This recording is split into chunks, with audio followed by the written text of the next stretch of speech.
번째 주인데 역시 직접 만나지 못하고 영상으로 이렇게 만나게 되었습니다. 오늘은 우리 나라는 이야기, 곧 자서전에 대해서 함께 이야기해보고자 해요. 한 학기 동안 우리가 글쓰기를 배우려고 하는데 왜 하필이면 자서전에서부터 출발할까? 이 생각하기만 해도 지긋지긋한 자기소개서가 먼저 떠오르잖아요. 하지만 이 나에 대해서 쓴다는 것은 사실 우리가 생각하는 것보다 훨씬 더 중요한 일일 수 있습니다. 왜냐하면 자서전이라고 하는 것은 사실 모든 글쓰기를 말하는 것이 될 수도 있거든요. 한번 생각해 볼까요? 영어로 자서전을 autobiography라고 말하는데 이 autobiography라는 말에는 우리가 글쓰기에 대해서 생각할 수 있는 모든 조건들이 다 들어 있습니다.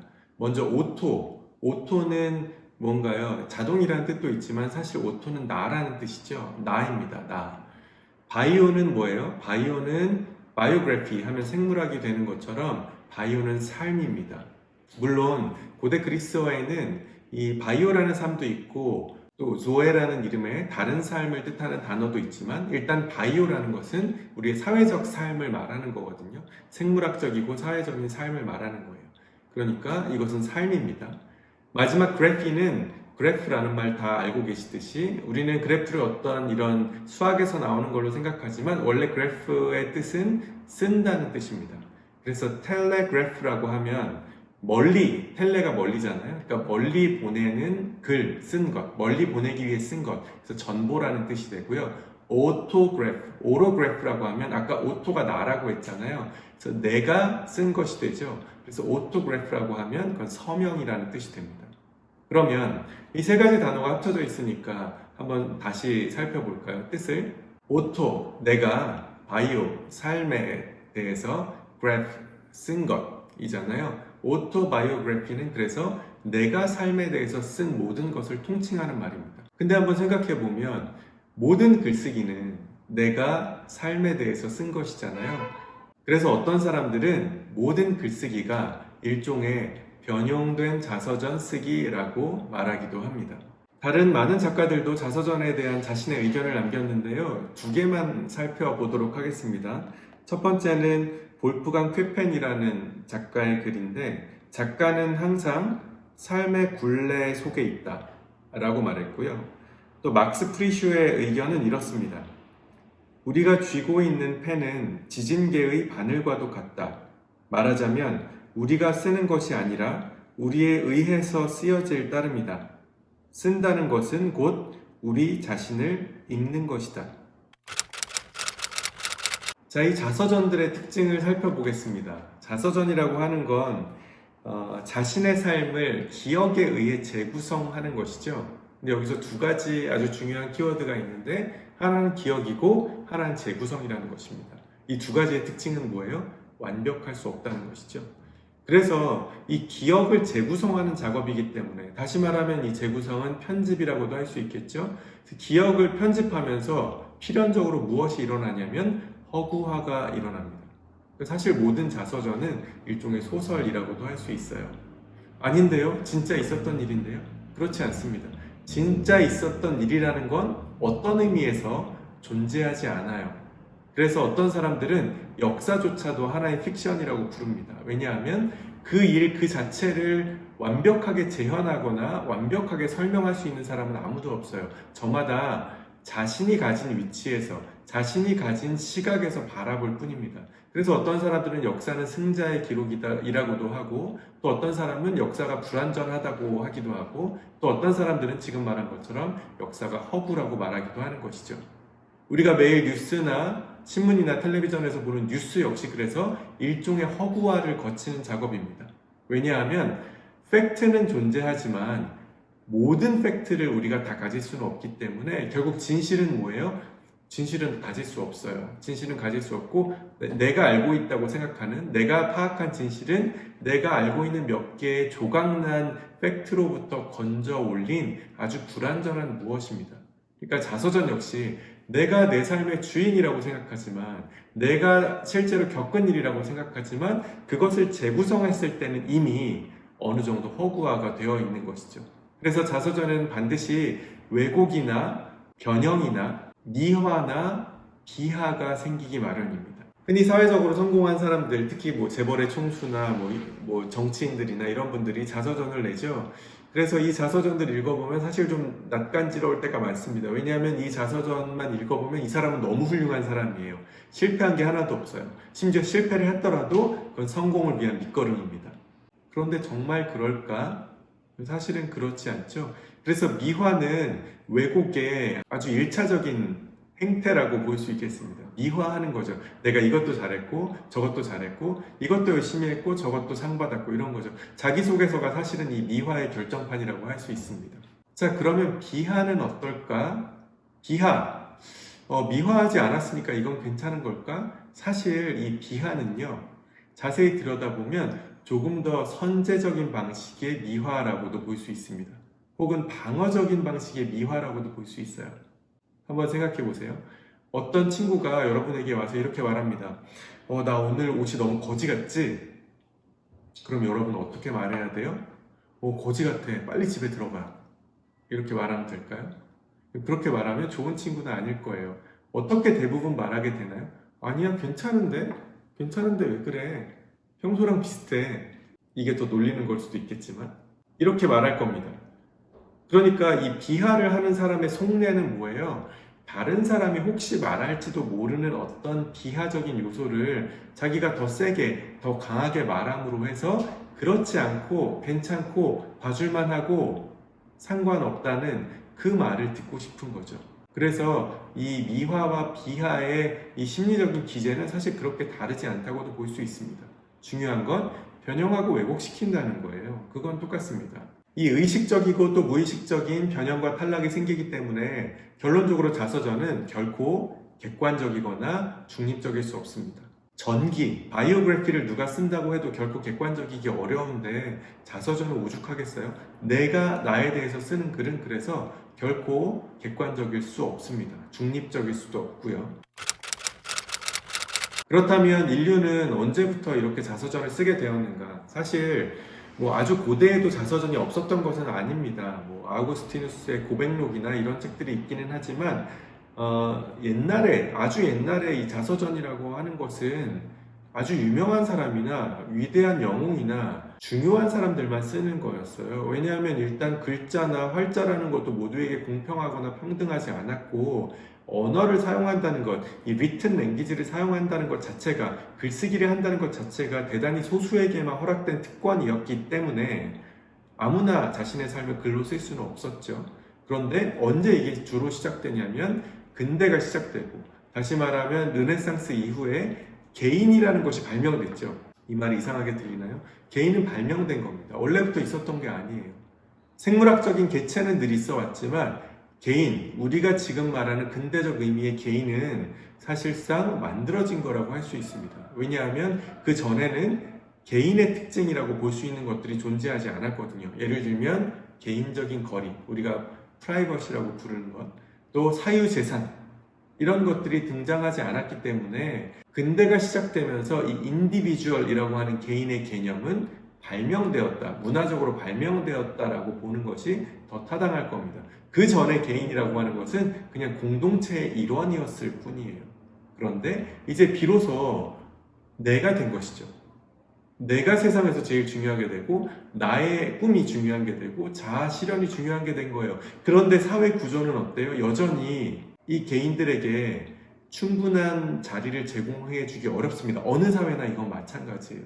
그런데 과거에는 그게 당연하다고 배웠는데 근대 이후에는 개인들이 각자 자신의 삶을 살아야 한다고 배우고 가르치게 되었습니다. 그래서 결과적으로 어때요? 우리는 좀 더 불행해졌습니다. 우리가 지금 현대에 앓고 있는 수많은 내면의 어려움들, 정신과적인 문제들은 사실 이 실현될 수 없는 개인의 꿈을 실현해야 한다는 사회적인 압박을 주고 있기 때문인지도 모릅니다. 이건 실현될 수 없거든요. 개인의 꿈을 실현하면서 살 수 있는 사람은 인류 역사를 통틀어 봤을 때 항상 소수였어요. 다수는 그냥 죽고 싶지 않아서 먹고 살기 위해 사는 겁니다. 그런데 그렇지 않고 모두가 특별하게 살아야 되고 창의적으로 살아야 되고 자신의 꿈을 펼치며 살아야 된다고 하니까 얼마나 피곤한 일이 됐어요. 그래서 우리는 어떻게 보면 굉장히 과대해진, 기만해진 자신, 그런 자아를 가지고 살고 있는지도 모릅니다. 자, 그렇다면 자서전을 쓴다는 것은 어떤 의미일까요? 어느 작가가 이런 말을 했습니다. 우리는 두 번 산다. 한 번은 점으로 살고 다음번엔 선으로 산다. 이 얘기는 우리가 매일매일 하루하루라는 점을 찍으면서 살고 있지만 여기에서 의미를 발견하게 되는 것은 그것을 살아가고 있을 당시가 아닙니다. 매일매일의 삶의 의미를 발견하기란 어려워요. 다만 언제 발견할 수 있어요? 그 매일매일의 삶을, 점으로 찍혀진 우리의 삶을 오랜 시간이 지나 되돌아보았을 때 우리는 그 삶의 진정한 의미를 발견할 수 있습니다. 그래서 어떤 사람은 이렇게 이야기합니다. 기억하는 과정이란 체험을 지속적으로 변화시키는 과정이다. 또 다르게 표현해 볼까요? 우리 모두는 우리 자신의 작가이다. 그러니까 이 자서전을 쓴다는 것의 진정한 의미는 내 삶에서 어떤 의미를 길어내는 것이라고 할 수 있습니다. 왜냐하면 점으로서만 존재할 때는 아무런 의미도 없거든요. 거기에 점과 점을 이어서 선을 만들어야 됩니다. 다르게 표현하면 서사를 만들어야 하는 것이죠. 이야기로 남겨두는 것이 아니라 그 이야기를 이어서 구슬을 이어서 꿰어서 보배로 만들 때 점처럼 흩뿌려진 우리의 삶을, 우리의 생의 경험을 선으로 이을 때 우리는 거기에서 비로소 의미를 발견해낼 수 있습니다. 의미를 발견하는 게 왜 중요한가? 그것은 우리가 인간이란 존재가 의미를 찾아 헤매는, 의미를 갈구하는 존재이기 때문입니다. 어떤 사람의 말에 따르면 인간은 음식 없이 40일 살 수 있고 물 없이 3일을 살 수 있고 의미 없이 35초를 살 수 있다고 말하기도 합니다. 이걸 조금 더 있어 보이는 말로 바꾸자면 들레즈가 말한 사건을 계열화시키는 것과 비슷하다고 할 수 있어요. 그러니까 사건을 계열화시킨다는 건 뭐예요? 사건의 요소를 이루고 있는 것들을 하나로 묶어서 우리가 지금 말한 것처럼 서사와 의미화시키게 되면 이것은 하나의 차원에서 다른 차원으로 들려 올려진다는 거예요. 예를 들면 이런 겁니다. 거리에서 교통사고가 났어요. 그렇다면 그 거리에서 실제 일어난 일들은 훨씬 더 복잡하고 많습니다. 구름은 흘러가고요. 어린아이가 지나가고요. 또 도로에선 이런 차들이 오가고요. 또 행인들은 이렇습니다. 그런데 어떤 사고가 일어나는 순간 그 사고는 부딪힌 차와 또 다른 상대방 차 그리고 거기에 있는 운전자들이라는 몇 개의 요소만을 가지고 교통사고라는 하나의 의미망 속에 끌어올려집니다. 계열화되는 것이죠. 그러면 이 사고는 어떻게 기억돼요? 나머지 많은 그 당시 그 시공간에 있었던 많은 요소들은 배제되고 제외되고 새로운 차원으로 끌어올려져서 그 사건 속에서는 이 요소들만 존재하는 거죠. 사고를 낸 당사자와 그 차, 그리고 피해자와 그 피해 운전자만 존재하는 교통사고라는 하나의 의미로 수렴되는 겁니다. 우리의 삶도 마찬가지예요. 우리의 삶의 과거에는 훨씬 더 많은 일과 많은 사건과 많은 사람들이 있었어요. 그런데 우리가 우리의 자서전에 내가 이런 삶을 살았다라고 쓰는 순간 그것은 하나의 계열화가 되어서 다른 차원으로 솟아오르는 것이죠. 그리고 이 한번 계열화된 이 의미화된 사건은 다시 각각의 요소로 환원되지 않습니다. 이것이 의미를 만들어내는 방식이고 들레즈가 설명한 사건의 계열화라고 할 수 있겠어요. 자, 그러면 자서전을 잘 쓸 수 있는 요령을 한번 살펴보도록 하겠습니다. 이미 자서전을 제출했는데 제출해 준 다음에 설명해 주면 어떡하냐라고 생각하실지도 모르지만 이게 중요합니다. 모르는 상태에서 일단 해보고 그 다음에 뭐가 더 좋은 방법인지 알아보는 것이죠. 자서전을 쓰는 첫 번째 요령은 아까 객관적이긴 어렵다고 했지만 내 삶을 최대한 타인의 시선으로 관찰하고 거리를 두는 것입니다. 흔히 우리가 서사를 이야기할 때 소설에서 금과 옥조처럼 여기는 법칙 중에 하나가 Don't tell but show라는 것인데요. 말해주지 말고 보여주라는 것이거든요. 우리의 삶에 대해서도 우리가 설명할 수 있습니다. 저는 이런 사람이었고요.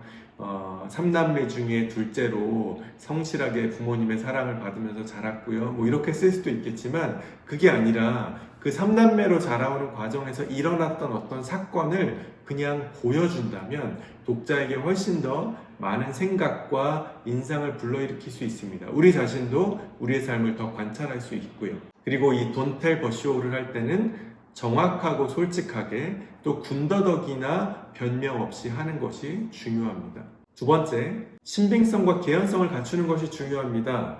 흔히 자서전은 대부분 진짜로 있었던 일을 쓰기 때문에 우리가 믿을 수 없는 경험이나 잘 납득하기 어려운 일들도 많죠. 그런데 그걸 써놓고 나서 이건 진짜 저한테 있었던 일이에요. 그러니까 믿기 어려우셔도 믿으셔야 돼요.